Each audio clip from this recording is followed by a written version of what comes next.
exciting initiative to help advance that. A partnership, as Jeff said, between the NFL, between the NFL Physician Society and the Professional Football Athletic Trainer Society.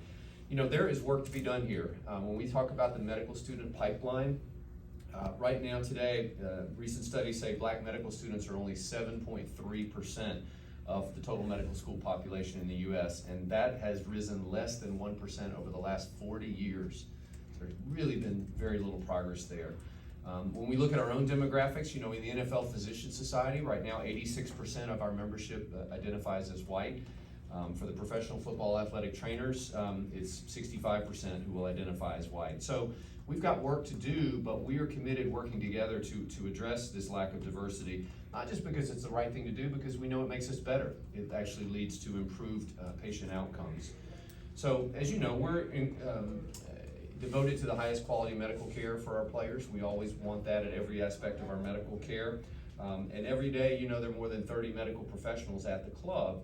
And so we begin to look at that and say, how can we increase the diversity of that group? What can we do? So this initiative is part of a larger effort, as Jeff mentioned. We're starting with a basic program with 4 medical schools. Those are HBCU medical schools, the Charles Drew University School of Medicine and Science, the Howard University College of Medicine, the Morehouse School of Medicine, and the Meharry Medical College. And we've partnered with those 4 HBCU medical schools to identify students who are interested in sports medicine and who will now do clinical rotations with NFL medical staffs in order to expose them to the NFL medicine, if you will. 8 NFL teams have been chosen to host a total of 16 medical students this year for a 1-month clinical rotation. Those rotations will occur in September and October because we want them during our season so they get to see the full, you know, aspect of medical care. Those 8 clubs will be the Atlanta Falcons, the Cincinnati Bengals, the LA Chargers, the LA Rams, the New York Giants, the San Francisco 49ers, the Tennessee Titans, and the Washington Commanders. So each of those clubs will host 2 medical students, one who's interested in primary care sports medicine, one who's interested in orthopedic surgery. And during this rotation, the medical students will observe and really just immerse themselves into the NFL club sports medicine community. They'll work directly under the supervision of the team athletic trainers and physicians. They will see patients. They will learn and gain knowledge about all aspects of how we do healthcare in the NFL, from observing athletic training procedures to observing surgical procedures to observing examinations and rehab, attending practices and attending games. Really just all of the opportunities that we would want to present to expose them to this environment. And the goal is that by the end of the rotation, the students can understand all the elements that sort of go into the care of the NFL athlete. But as much as anything, I think it's also about mentorship. We really want these students to connect with people who can continue to mentor them and stay involved with them and advise them as they enter this pipeline and hopefully choose careers that wind up in sports medicine. So again, this is our first year of doing this. It's our inaugural year. We hope to expand this program next year to almost all hopefully all NFL teams, and we'll also involve with additional medical schools. But in this first year, we wanted to do something of a very high quality and excellence. And of course, in the longer term, we hope to expand this beyond just students who are MD graduates. We certainly want to address the pipeline of people with athletic training, with strength and conditioning, with sports science, with nutrition, with behavioral health. All of these areas, which are an integral part of sports medicine in the NFL today, should have diverse groups involved with them. And so we want to address those pipelines as well. So as I said, I'm incredibly excited for this partnership. This is not just a one-year, one-time program. This is a commitment, an ongoing, sustained commitment. And so what we're telling you about today, we think is kind of one of those first steps, but we're very excited about where it will lead us and how it will take us from here. So with that, I'll turn it over to my colleague, Reggie Scott, who is president of the Professional Football Athletic Trainers Society. Reggie. Thank you, Alan. Thank you, Jeff, and thank you, Tim. I think it's awesome to really be able to commit to a program like this. Can't thank the NFL enough, and can't thank the Physician Society enough to allow us to kind of get this rolling.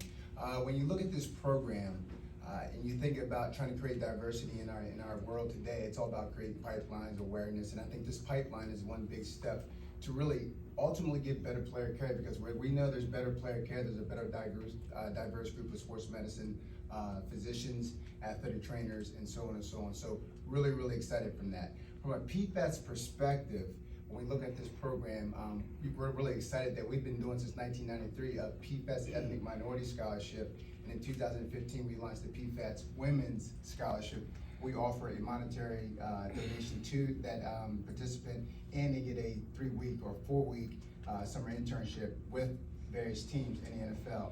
And today we've given out now over 1,000 of those scholarships, which is awesome. And we have seen that pipeline of effect throughout our PFATS profession in terms of really seeing people get exposure and get that time in that environment of the elite athletes. What's really cool about it is I am a PFATS Ethnic Minority Scholarship winner in 2001. So this is really full circle for me to be able to sit up here and talk about something like this today that's going to continue that pipeline effect.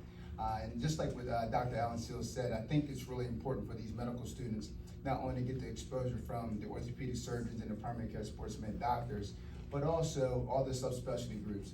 As you look at the climate and the change in sports medicine over the last few years, you can really see all the subspecialty groups with the registered top dietitians, sports medicine, obviously strength and conditioning, this world of analytics and performance science, behavioral health. We really want to expose these medical students to all these various subspecialties just to bring awareness so they know what's going on and understand the different fields that they can get into in the future. And I think that will continue to increase that awareness and hopefully eventually get the goal of trying to get more diverse groups in the elite level of sports. So super excited as a representative of the Professional Football Athletic Training Society. We couldn't be more excited to be here and be a part of this today. And with that, I'll hand it off to Dr. Tim McAdams. Thank you, Reggie. Good morning. As president, I'm representing the NFL Physicians Society. It's a group of 180 team physicians who help take care of these players, really trying to provide excellence in the surgical and medical care for each of the 32 club NFL athletes.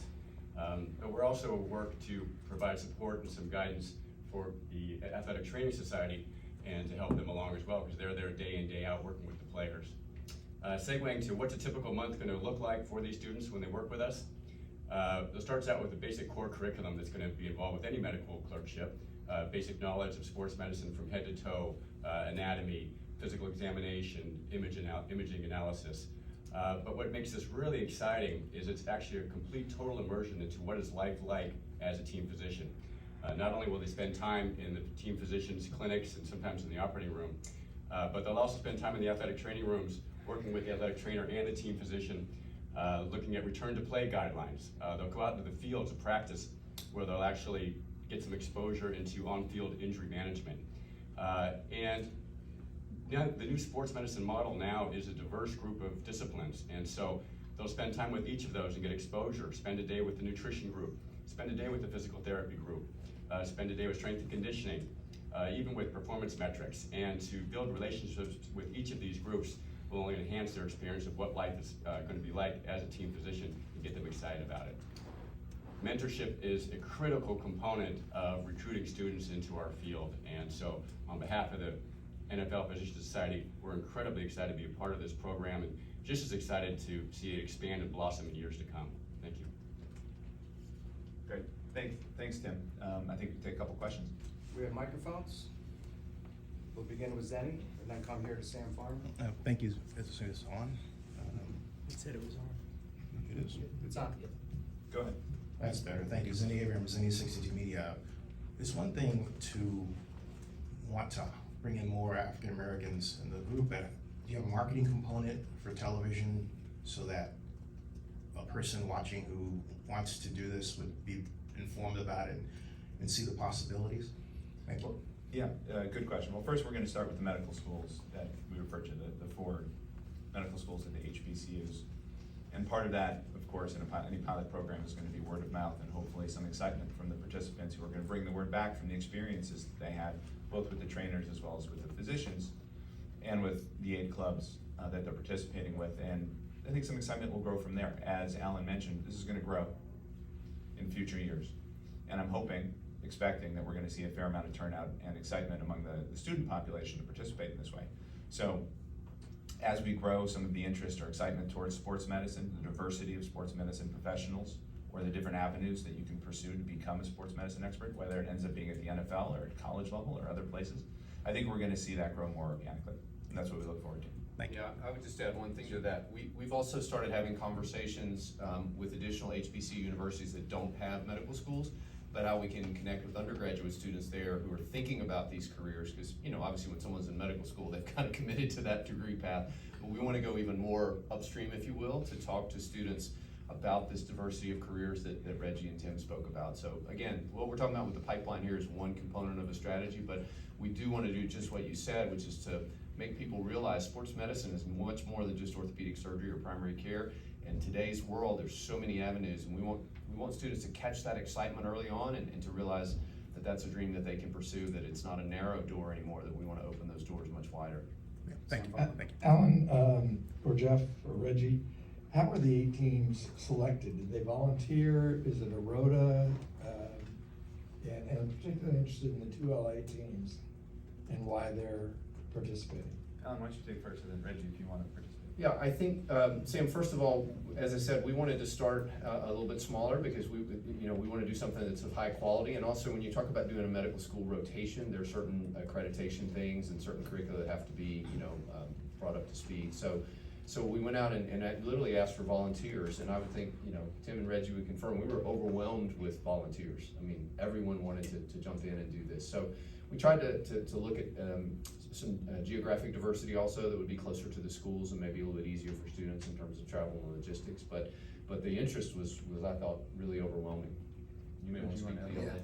and I was just about to add to that, Sam, is that when we pushed it out to all the PFATS members in terms of wanting to get involved, overwhelming, a lot of people wanted to be involved in it, which is awesome. And so once we got to that, we had to kind of select, because I think it is important that, pilot study, because I think one of the critical things is let's make sure this is a good experience. Let's make sure this is the right experience and we get what we need to do. And so I think having a smaller group starting this year to make sure it's a good program for them, that we advance this, that it can be, that the goal can be met, what we're trying to do for these medical students.